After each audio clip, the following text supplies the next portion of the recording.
Hey, this is Evelyn Seewald. I'm a leader in the technology space, and if you're wanting to learn how to embrace change and navigate through disruption as a leader, then listen to the Leadership is Changing podcast with my good friend, Dennis Giannoutzas.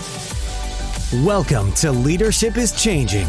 Each week, we and our guests provide information and insights through exploring leading change. This is taking your leadership to another level by finding the balance between executive excellence and personal well-being through stories that inspire real change. It's time to adapt in our fast-moving world when leadership is changing with your host, Dennis Giannoutzas. Hey, welcome to the show. Leadership is changing. What we as leaders know to be true is that change is constant. Leaders everywhere confront similar obstacles because people are people. But everywhere you go, leaders are overwhelmed, disrupted, and under pressure. They run from email to email, meeting to meeting. Many leaders aren't changing quick enough, which means they run the risk of becoming irrelevant and being left behind. The purpose of the show is taking our listeners' leadership to another level by finding their balance between executive excellence and personal well-being through stories that inspire real change. I believe we don't have enough effective leaders in the world today, and if we can get the leaders to step up and lead change, then they can inspire real change. Hey listeners, it's now time to adapt in our fast-moving world, and welcome to today's show. Listeners, if you haven't already checked out the Facebook group Leadership is Changing, go to that group. It's a great community, and feel free to join the group Leadership is Changing. Hey, today my guest is Evelyn Seewald, and she is a digital thought leader who has built a career in the technology sector. She has helped New Zealand companies come up with innovative solutions which have made it possible for them to compete on the world stage. Evelyn currently runs her own digital consulting business and has worked within some of New Zealand's more innovative companies. Most recently for Fonterra, where she led a digital transformation to help New Zealand dairy farmers run more productive, sustainable businesses through information and technology. She believes New Zealand's technology companies can punch above their weight on the world stage, and as a female leader in a male-dominated space, she also believes that people with diverse backgrounds can contribute in amazing ways when they put their minds to it. Evelyn, hey, welcome to the show today. Thanks, Dennis. It's great to be here. Excellent. Hey, look, I've just given that brief introduction on you. Anything else you'd like to share about your background? Yeah, well, I've always been a bit of a geek, Dennis, and I started out pursuing a career in computer science. But, like many other females at the time, I dropped out of IT because it was far too technical and not really based in the real world. And I didn't really relate to the guys in hoodies in the lab. And so got a degree in marketing and quantitative analysis instead. But I couldn't really help myself, though, and my whole career has ended up being in technology, and you tend to migrate to where you really feel passionate. I came to New Zealand and started with a company called the Gallagher Group, who are basically an international success story in electric fencing. And I remember my first day, I walked into the foyer and I was looking at the pictures on the wall as you do, and there's a picture of a horse. And Bill Gallagher, who was the owner of the company, came up behind me, which was interesting, talking to this guy who's saying, yeah, that's Joe the horse. He's the reason we're a company today. He kept sitting on the family car, and we had to come up with a way to get him to stay off of it. And he had that glint in his eye, and I guess I got a taste of what it meant to think creatively about solving problems. And and that really sort of set me off on a very creative thinking, innovative career. And more recently at Fonterra, we were developing solutions for the dairy sector. And I think what's really important is we tend to think of technology as just solving small problems and getting on a computer and digitizing things. But really, it's about how do we compete on a global scale.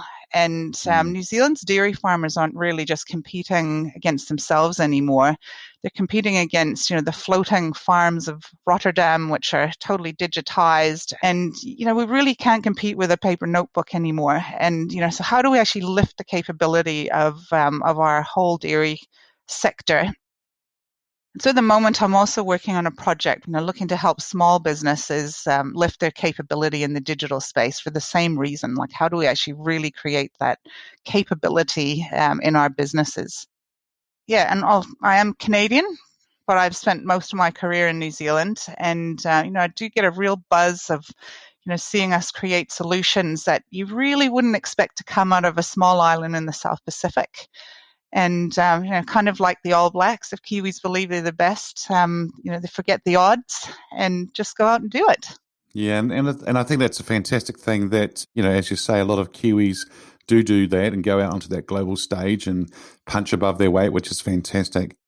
I was wondering when you said Canada, because you said before that when you came to New Zealand or to Auckland, I was thinking, oh, where'd you come from? So how long ago did you move from Canada to New Zealand? Many years ago, Dennis.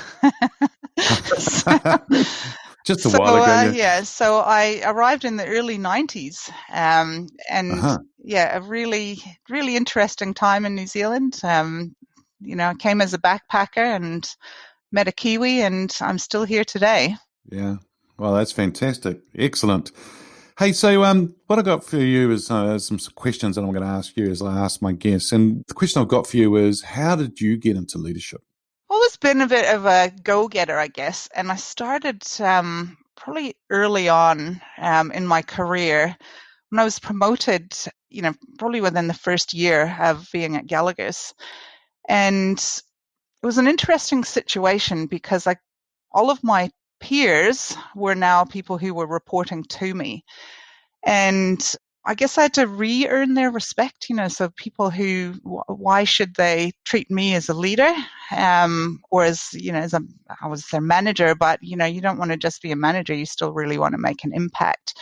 I had to, I guess, earn their trust and learn to bring something different to the table. And I think that was, that's where I guess really started enjoying that whole leadership conversation. I had to bring something different. But, at the same time, I couldn't be a jerk and put myself ahead of where they were. Some of them knew a lot more than I did. And, I had to recognize that and also figure out how we would work together to get the best out of things. I had my role to play and they had theirs. And probably taught me really early on the importance of staying connected at a grassroots level and also not being afraid of surrounding yourself with people who are smarter than you. That's always sort of been something I've challenged myself with. And I've worked with some of the, smartest techies around that, have taught me things, and whether that's from a technical or leadership perspective. And I think it's something we should challenge ourselves as leaders. As leadership is changing, how do we actually tap into some of the smartest minds in the room? Yeah, it's interesting, isn't it? Because some people actually feel threatened by smarter minds. And I think what you just said there is a successful leader will be very smart in actually making sure that they engage those people and allow them to fly and do what they do really well and bring their A game and enable that. Absolutely. And, and we do learn from it, right? So I think it's a good thing. And I like what you're saying about staying connected at the grassroots level, which is really good.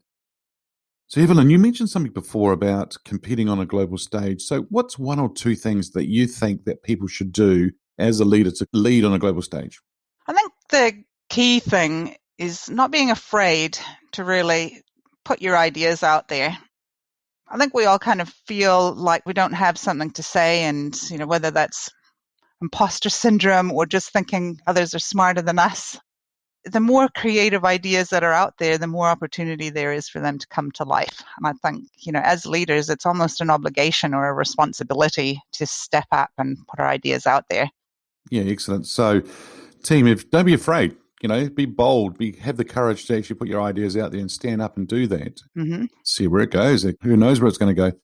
So, Evelyn, I'm sure you've got many, but I'm going to actually ask you, who is your favorite leader? Now, this person can be alive or from history.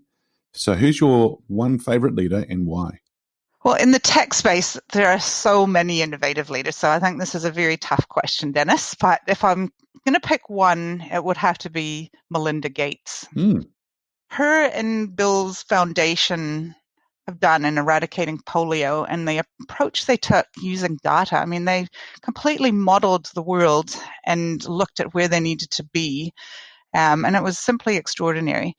But I think Melinda Gates, she's also a real role model for females in technology, which was really important for me. And I had the good fortune of hearing her speak live once, and I really related to a story she told about working in a male-dominated IT team in the late 80s, early 90s, and how she tried to be like the males in the room in her approach to leadership. And it just wasn't her. And so she decided to be herself and take an empathetic,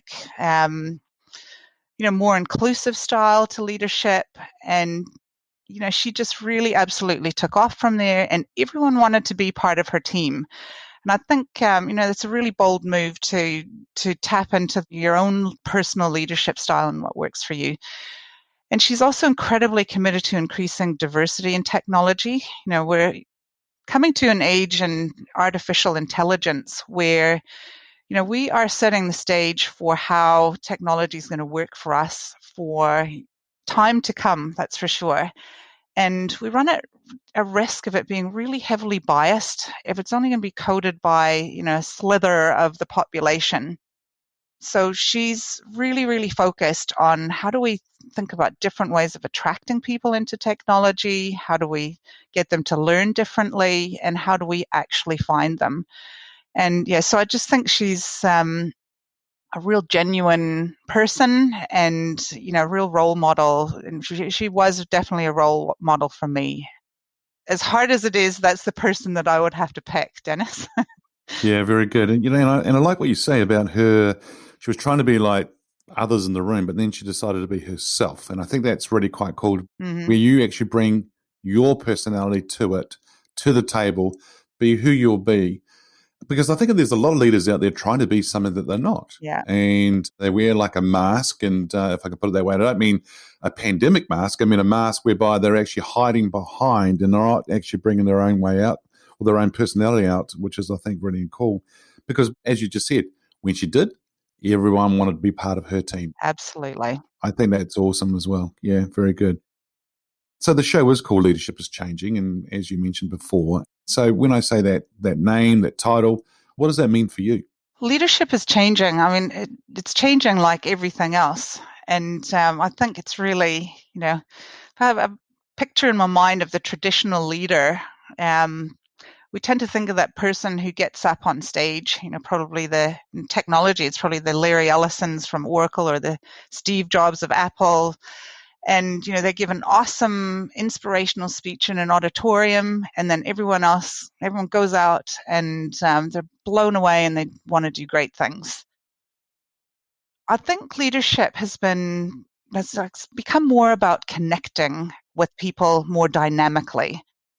Things are changing too quickly to keep having those auditorium style leadership speeches. It needs to happen in real time. And I think what we're seeing is, yes, we still need to inspire and provide vision, and on all of those things haven't really changed. But how we actually lead in the moment, I think, is becoming much more important. I think people are looking for connection, and how do they role model their own behavior in a really fast-paced world? How do we make decisions, and therefore how should they make decisions? How do we deal with ambiguity and change? How do we challenge boundaries? And do we listen to them as individuals? So I think that real need to connect and inspire at a grassroots level, I think, is where we're really seeing that change happening. Wow, connect and inspire at the grassroots level. Excellent.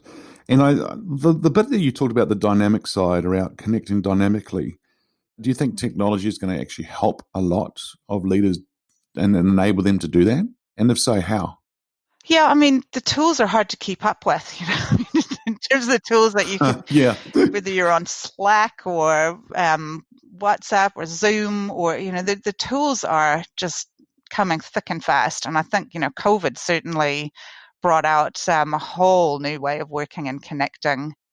And I think technology helps, but I think fundamentally you still have to make the effort to connect.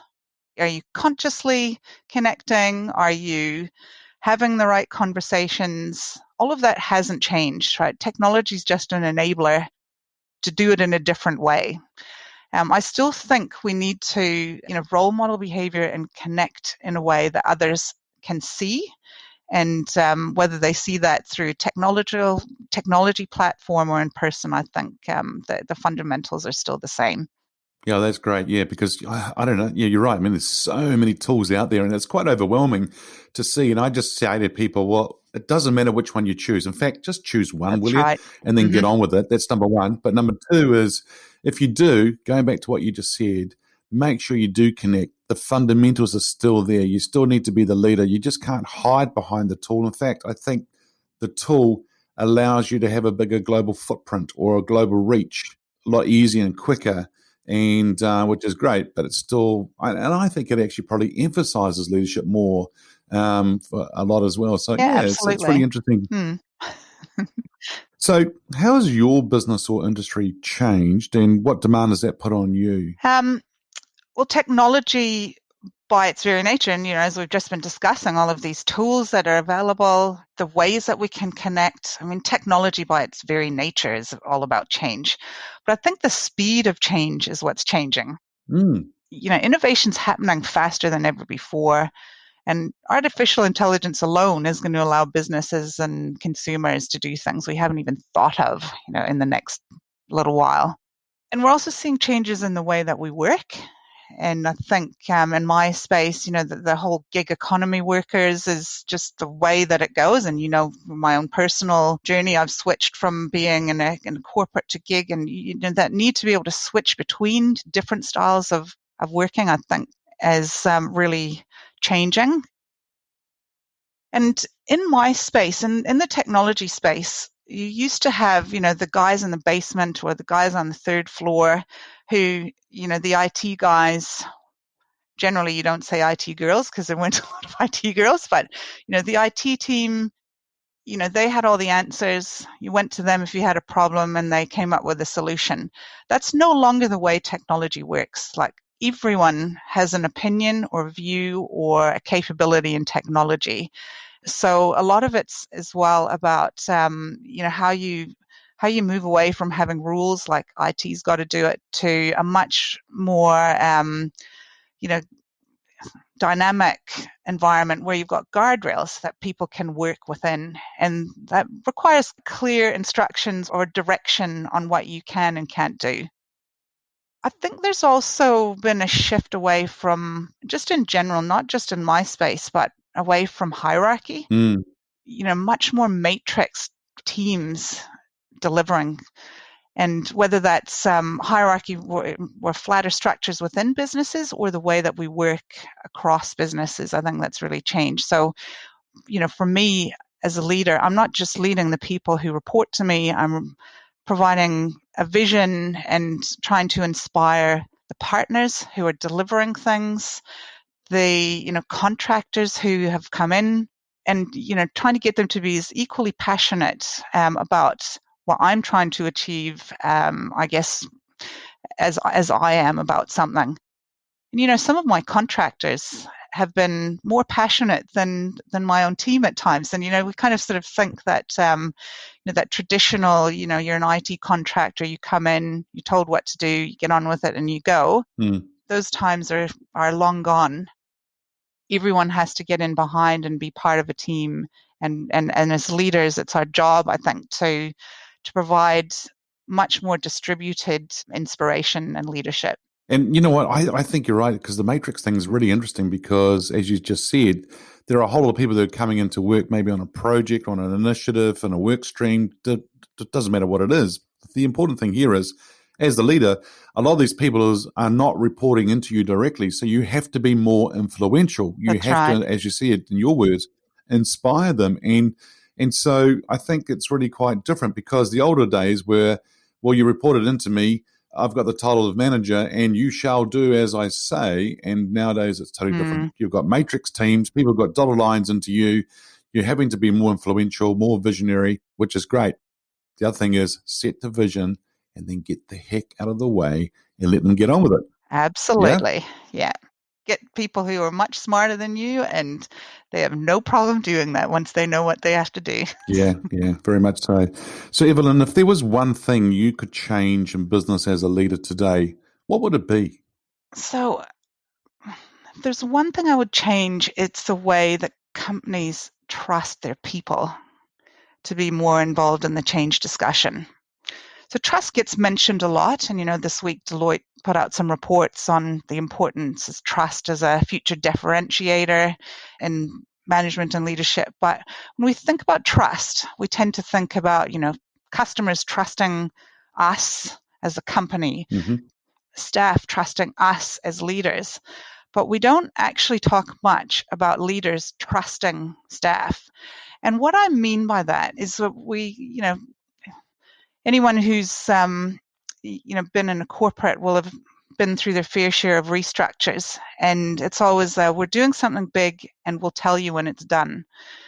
And we tend to be afraid to take the risk to trust people to be involved in shaping the discussion and what that future could look like for them, because they've all got really, really good ideas. And why are we not tapping into that brain's trust? I learned a really important lesson early on when I was leading the device team at Vodafone, and it became really clear that we needed to outsource our warehouse. Vodafone wasn't into warehousing; they were into selling airtime and all of that, and we were falling behind in our ability to deliver phones to customers. That was just how it went. And so we were going to outsource, and it was going to take us 7 months. And I got 2 pieces of advice, I guess, around how to approach it. And, one was don't say anything until we're a lot closer and we can de-risk this, because everyone's going to leave or they're going to sabotage things or whatever. I'm glad I took the other piece of advice, which was I was transparent early on. And it was really hard. It was a really tough conversation, but you know what? The whole team knew that was coming. They work in that space. They're passionate about that space.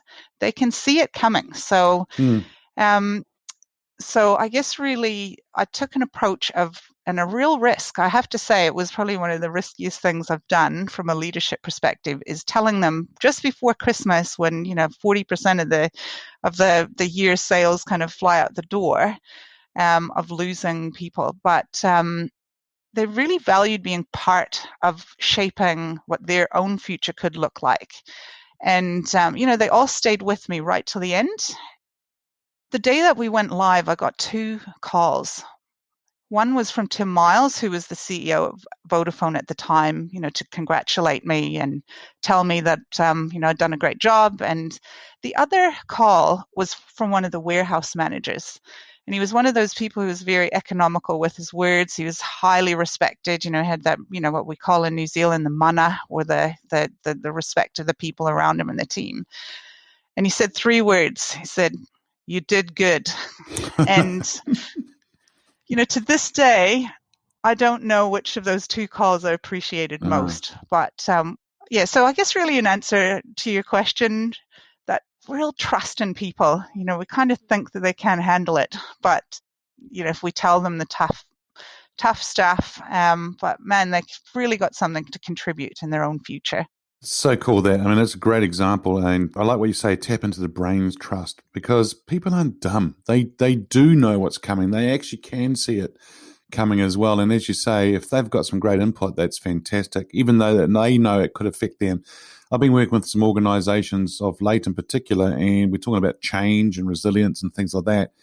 And it's quite interesting whereby we talk about what makes change successful and what it makes it fail, right? And one of the things that they talk about is the communication, obviously, and knowing what's going on. But the other one that's been really quite interesting is to hear from the participants say, actually, I would love to have more input into the change. That's right. Now, we know that every country has different employment laws and processes and things like that as well. Get that.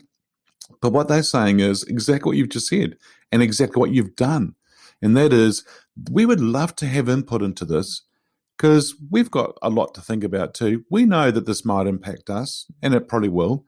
But the thing at the end of the day is that we'll probably buy into it more because we've given input into it rather than it being done to us. That's right.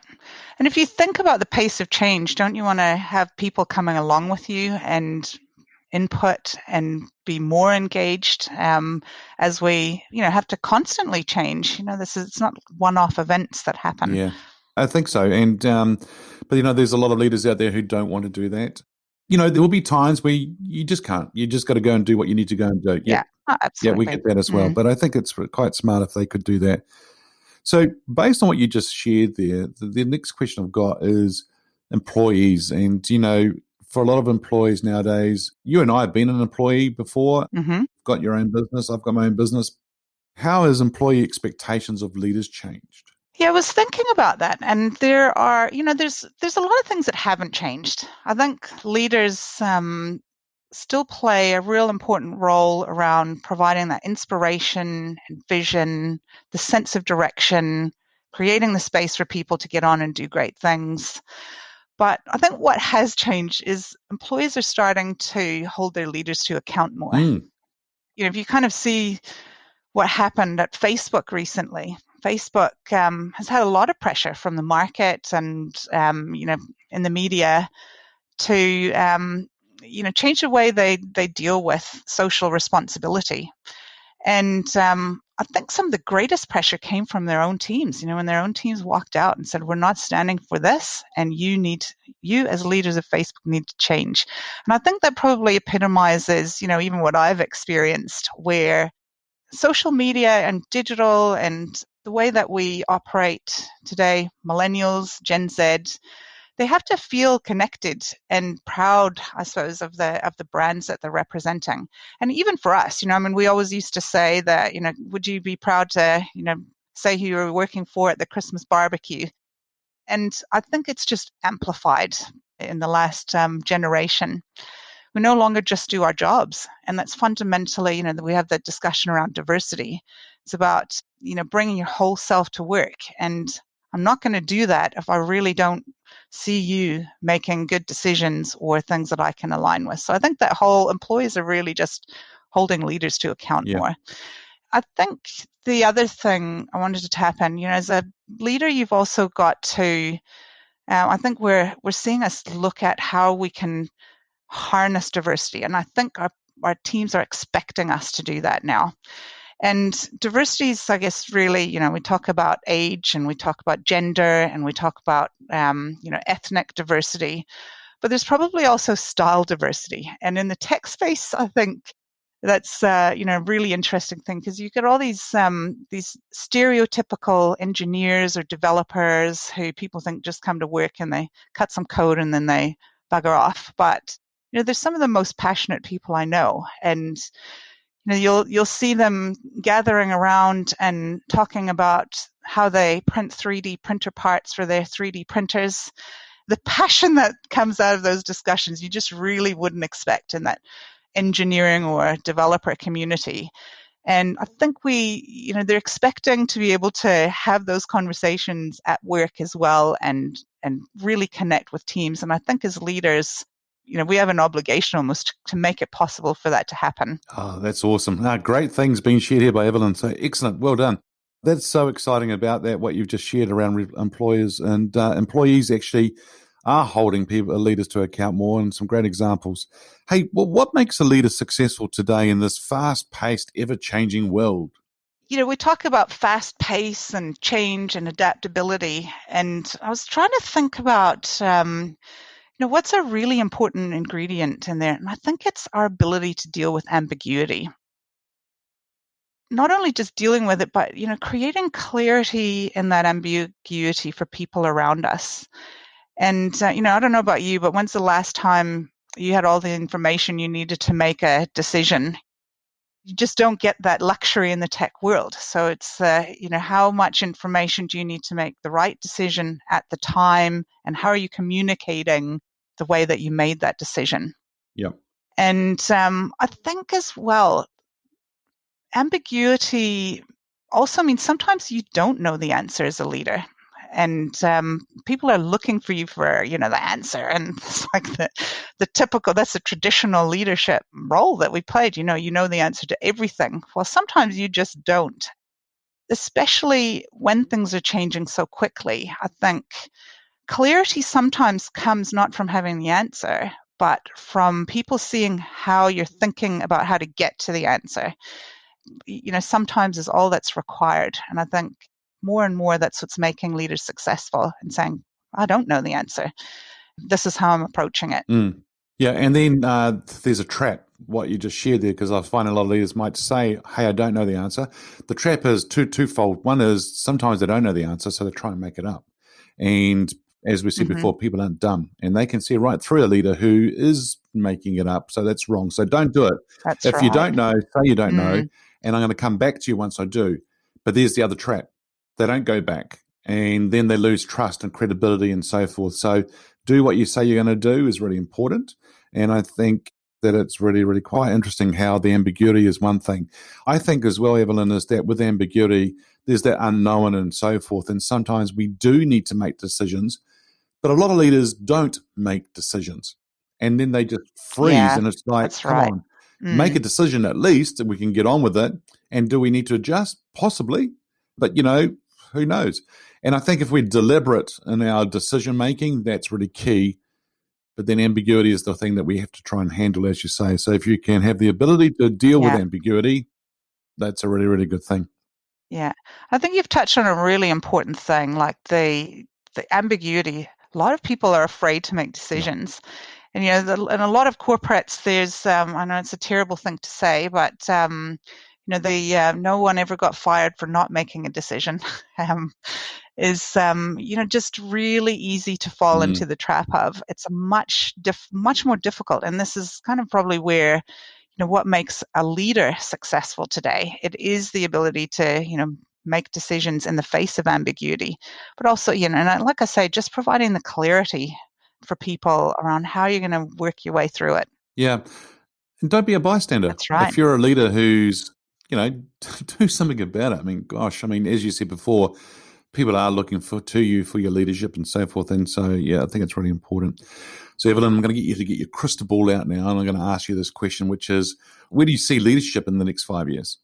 Well, a year ago, who would have thought that most of the world's corporate resources would be working from home? So yeah, Yep. so let me get my crystal ball out. And 5 years from now, um, you know, technology and COVID have really changed the way that we work and the way that we connect. And you mentioned it before. The technologies makes it easier. We can certainly respond in a pandemic in a way that we never would have been able to do before. But there's some things that are going to stay the same. We still need to connect, and connection at a personal level. Yep. I mean, I was listening to this podcast the other day, and they're talking about how now wearables are going to be able to track your heartbeat and transfer that heartbeat to someone else remotely, so they can actually not just connect with you verbally, but through devices. So how are things going to change? We still really want to connect. It's just how we connect, I think, that's going to be different. And I think that whole gig economy, less hierarchy, much more matrix, much quicker, more responsive leadership, more responsive organizational change as well, I think are all things that if we don't deal with those things, we're just not going to be, change fit or match fit for the future. And I think as well, it's also as leaders of today, how are we cultivating the leaders of tomorrow? So in 5 years, who are our leaders going to be? And what are we doing right now to role model for the leaders in that future state? Whether that's how you behave and how you create space and how you make decisions and so on in a diverse world as well. How do I, even as a female role model, what's my role? I never really sort of used to buy into that whole, Mm. female and play the female card, but people are looking for diverse leaders that they can role model on. And I think for us today, it's how we recognize the role that we play in that. I remember a project manager came up to me once, female project manager, said, I was looking at you and another female program manager from across the room, and I was really proud of how you were standing up in that whole leadership team. The role that we play in making or providing those reference points for people to be leaders in the future, I think is something that we need to think about. Crystal ball aside. Yeah. Yeah. Fantastic stuff. Oh, that's awesome. Hey, Evelyn, thank you for joining us on today's show. If our listeners are wanting to get hold of you, where should they go? Probably the best place is on LinkedIn. I'm Evelyn Seewald on LinkedIn.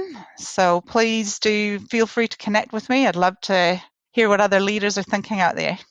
Yeah, fantastic. Well, once again, hey, thank you for joining us on the show. I really enjoyed talking to you about leadership is changing. Same here. What we as leaders know to be true is that change is constant. Change is incredibly scary, especially with the unknown and the unfamiliar territory. It's time to adapt in our fast-moving world when leadership is changing. Hey, listeners, look out for the episodes as they've been released. Download them, have a listen, put a review and a rating. Share them with your family, your friends, your network. Hey, if there's any feedback that you'd like to give me on the show, then please send me an email. If there's any questions you'd like me to ask my guests as I interview them, if you have a question for Dennis on the Ask Dennis episode, send me an email, dennis@leadingchangepartners.com. Hey, listeners, it's always a pleasure having you on our show, and thanks for joining on today's episode. So until next time, bye for now. Thank you for listening to this episode of Leadership is Changing with your host, Dennis Giannoutsas. Each week, we and our guests provide information and insights through exploring leading change, inspiring executives and leaders to adapt and lead a bigger game in a fast-moving world.